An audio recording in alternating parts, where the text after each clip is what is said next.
Our next story is from South Africa. Iran's participation in the recent BRICS drills has sparked a controversy, and at the centre of it is a question. Is President Ramaphosa losing control over his military? He is the commander-in-chief, so ideally the military is supposed to adhere to all of his orders. But in the past 6 months, the military appears to have defied Ramaphosa's orders twice, and both times it has been over Iran. Last year in August, the South African army chief visited Iran. He reportedly pledged military and political support to Tehran and slammed US and Israeli actions against the Islamic Republic. The South African army chief's reported comments drew backlash from the Ramaphosa government. Authorities called his trip ill-timed and distanced themselves from his pro-Iran remarks. Ramaphosa said he did not even know about the army chief's Iran trip. Now, cut to January 2026. South Africa hosted BRICS drills in waters off the coast of Cape Town. It was called the Will for Peace Exercise 2026. China led the drills. Russia and Iran had also sent warships. The drills were held between January 9th and 16th. It coincided with the deadly protests in Iran, which is also an archfoe of the US. Washington's growing hostility towards Pretoria is no secret. According to South African media reports, Iran was not supposed to take part in the drills. Ramaphosa had reportedly instructed the military and the Navy 3 months ago that Tehran must not participate in the exercise, neither as an active participant nor as an observer. The instructions were reportedly repeated in December. Yet, Iranian vessels participated in the drills.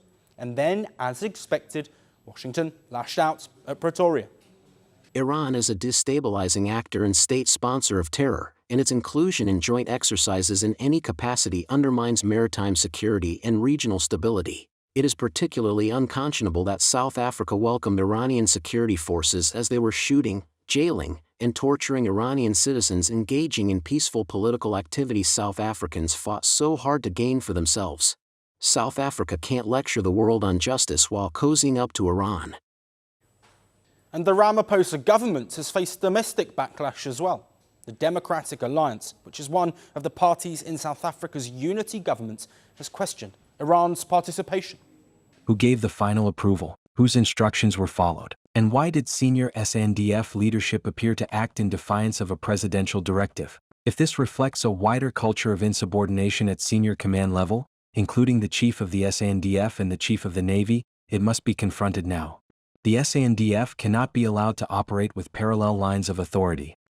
South Africa has launched an inquiry into the incident. The board will investigate if President Ramaphosa's orders were ignored or misinterpreted.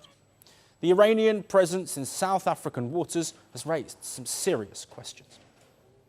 The tensions growing between the South African leadership and the military at a time when ties between Pretoria and Washington have hit a new low.